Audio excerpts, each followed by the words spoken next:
All right, we've already looked at the background for completing the square. So in this video, we're going to start looking at the actual process. How do you go through the work of completing the square? So the first thing we're going to need are some steps. So if you will look at the bottom of your paper, you'll see 1, 2, 3, 4, and we're just going to fill these in. All right, the first step is going to be to move the constant term c to the other side of the equal sign and put a plus blank on both sides. So this is talking about a quadratic in standard form. You guys will remember standard form ax squared plus bx plus c, and it's probably going to be equal to 0. And so what it's saying is the constant term, the one that has no x on it, this one, is going to move over to the other side, and you're literally going to put plus blank to fill in where the c used to be, and then put plus blank over here on the other side as well. All right, step 2 is to take half of b, right? And you remember that b is the one that doesn't have a squared. It's just bx to the first. And then take half of that number and square it. Whatever number you get, you're going to put that number in the blank that you created here in step 1. Okay, now one thing, let me go off to the side here. Sometimes in Delta Math, they're going to write them backwards, right? They're going to put bx plus ax squared plus c. Okay, if you have it this way, the first thing you need to do is rearrange it and put that squared term in the front. You want to put it in descending order so that it's in the quote-unquote proper order. Otherwise, you're going to accidentally pick the wrong number for b. So if it's written in some other way other than the standard way, first thing you want to do is rearrange it, and then you'll pick the correct number here for b. Okay, after you've done that, we're going to practice factoring like a perfect square trinomial. We've really worked on that, using that vocabulary so that you guys would be ready for this. This was the lesson we're getting ready for. And then the last thing is to solve it using the square root method, which we've already practiced. Okay, so pause the video here for a second and make sure you have all 4 of those steps completely written on your paper. Okay, let's solve this one using those 4 steps. All right, and I've got step 1, 2, 3, 4 written over here, and I'm going to move them over here as we do it, so you guys can label your paper with me. All right, so step 1 is to move the c, move the constant term to the other side. Okay, so let's do that. So I'm going to do plus 32 on both sides. Okay, now when I do that, the negative 32 and positive 32, those are opposites. They cancel out. So x squared minus 4x, and remember I said instead of just skipping over it like we usually would do when we solve equations, we're going to put plus blank equals 32 plus blank, right? So I'm going to have that plus blank physically, literally written on that line. Okay, so that's step 1. So I'm going to move my little step 1 down here. We moved the constant term and we put the plus blank. Okay, so step 2. Step 2 is to take half of the b term. Okay, now b is this one. Remember, it's the one that's in front of the x to the first. So I'm going to come over here off to the side, and I'm going to take half of that. So half of negative 4 is negative 2. And then it says once I take half of it, I want to square it. Negative 2 squared. Any of you guys on any of these problems, if you choose to use your calculator, make sure you put that negative number in parentheses, because negative 2 times negative 2 is positive 4. You want to make sure you get a positive 4 there. And so then I'm going to take that number and I'm going to put it in the blank on both of those. It's positive, and I already have the plus because I said in step 1 I'm going to put a plus blank. So I've already got the plus. I just need to fill in that positive number. Okay, so I'm going to bring this down and label this as step 2, figuring out what that number is supposed to be and then putting it in the blanks. Okay, step 3. Step 3 is to factor this like a perfect square trinomial. So you guys remember when we did these perfect square trinomials and we did ABC, and we always ended up with the same thing in both parentheses. So if we did that on this one, if I factored it using ABC, I would end up with x minus 2, which is going to be x minus 2 squared. This process is the whole reason I was emphasizing the fact that you can get x minus 2 squared. Okay, so this is sort of a shortcut. We have forced this to be a perfect square trinomial because of the way we created this 4. When we completed the square right here, that's what it meant. We completed a perfect square trinomial. And so the way we're going to get the terms that go in the parentheses here, it's always going to be this variable without the square, right? So I just have an x right there. And then right here is going to be half of b, which you can see right here. So I've got minus 2 because I had minus 4. I had negative 4 as b. So half of negative 4 is negative 2. So I'm going to put minus 2 right here. And then when we factored those, remember it was x minus 2 times x minus 2. It was the same thing in both parentheses. So most of you guys got in the habit of putting x minus 2 in parentheses squared. So this is our perfect square trinomial right here. And this is how it factors. All right, on the right-hand side of the equals, we just want to simplify that. 32 plus 4 is 36. Okay, so let me move my little step 3 down here. All right, that's what we did right there. We just factored that like a perfect square trinomial. And then step 4 is to solve this using the square root method. Well, when I do the square root method, you guys remember the first thing we want to do is isolate the thing that is squared, and that's already done. The way we created this problem, that first thing will always already be isolated. So I'm going to take the square root of both sides, remembering to write plus and minus. So squared and square root are opposites. They cancel one another out. Over here I get x minus 2. On this side, I'm going to bring down my plus and minus. 36 is a perfect square number. So if I recognize that, the square root of 36 is 6. If I don't recognize that, or if it turns out to be a number that is not a perfect square number, I'm going to want to do a factor tree on that and try to simplify it as far as I can.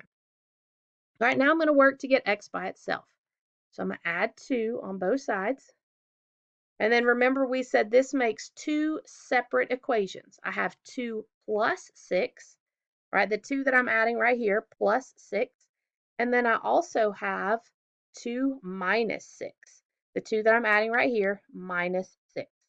So my two answers, x equals 8 and x equals negative 4. Those are the two things that would cause this equation to be true. X equals 8, x equals negative 4. So I'm going to move my little step 4 button down here. This is where I'm doing the square root method that we learned how to do in the last section. Okay, so let's talk about what's going to happen in your homework. I just copied this from the other screen. This is the way the first questions are going to be asked in Delta Math. I just copied this straight out of Delta Math so that you guys could see the wording. And it says, if you use the method of completing the square, which is what we're practicing right now, to solve the quadratic equation, and then it'll have the original equation that you're given, x squared minus 4x minus 32 equals 0, which number would have been added to complete the square? All right, so what this is actually asking you for, what number fills in the blank? Oops. What it's actually saying to you is which number did you use to fill in the blank? So the answer to this question is going to be 4. Then you're just going to type that in the box and hit enter. Okay, so that's when you see this question, that's what it's asking you for. What number would have to be added? And the thing that you added is the thing that goes in the blank. When you take 1/2 of b and square it, that's the answer that this question is looking for. Okay, then we factored this as a perfect square trinomial, right? We got this, and we added 32 and 4, and we got this, right? So this is just the next step off of the last screen. The next set of problems on Delta Math, they're going to ask this question. What is the intermediate step, right? So intermediate just means in the middle. What is the step that comes in the middle in this form, right? And it's going to have in the screen part of that already in there for you, and you just have to enter in the values. So this that I have right here is this, right? So my x, I have x, plus a, well, a in this case is negative 2, so minus 2. I've got the squared, and then equals to something, and that something is 36. So when you see this question, this is what it's asking you for. And the reason why they call it an intermediate step is because it's just a step in the middle. The actual answer, you remember, is down here. X equals 8, and x equals -4, but that's not what it's asking you for. It's asking you for the step in the middle, the in-between step, which is going to be this. Okay, so some people in the past have gotten a little bit confused about the directions, but that's what these two questions are asking for. Okay, let's do example 2. So we're going to go through the 4 steps just like we did before, and I'll move the little buttons around, and you guys write them on your paper as well so we can match. Okay, step 1. Step 1 is to move the constant term, move that c to the other side. All right, so I'm going to do -5 on both sides. +5 and -5 are opposites of one another. They cancel each other out. And remember, I'm going to put a plus blank where that 5 used to be. And then on this side, I'm going to get -5 plus blank, right? I'm going to get the same thing over there. Okay, so let me move my little button down. That's step 1, right? I moved the constant term and I made my plus blanks. Okay, so now what is step 2? Well, step 2 is to take half of b and then square it and fill in the blanks. All right, so b. What number is b in this case? Right, b is this one. B is the one that goes with the x to the first. So I'm going to take 1/2 of -12. Half of -12 is -6.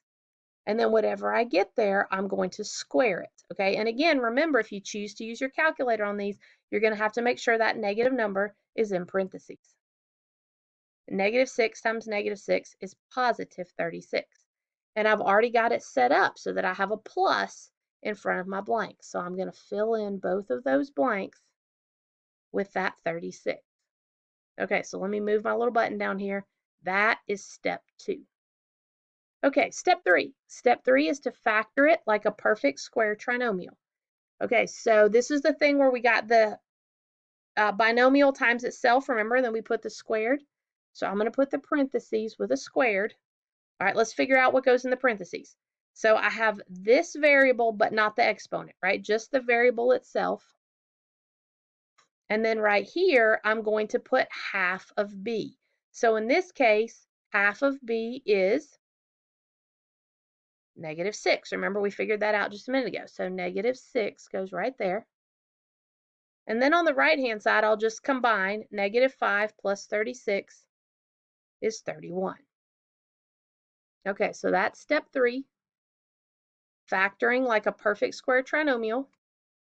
All right, and now we're ready for step 4. We're going to solve this using the square root method. So I'm going to take the square root of both sides.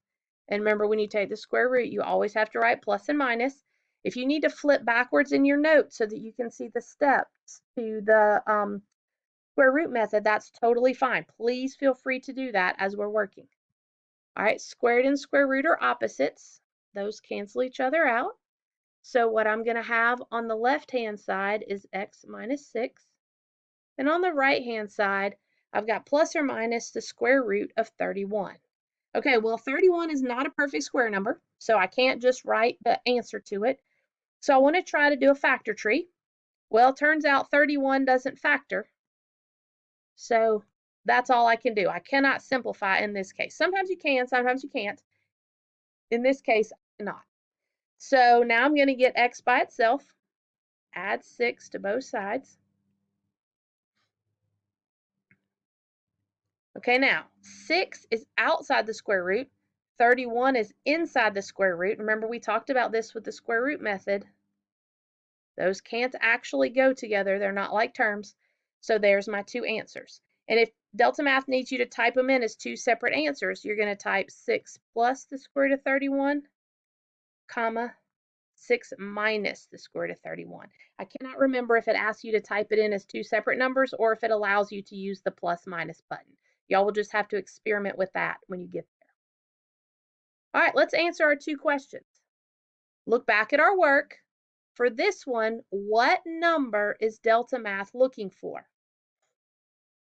Well, the number that we added to both sides is 36, right? When we squared -6, we got 36.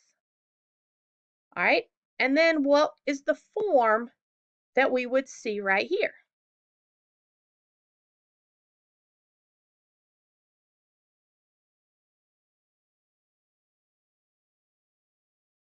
And that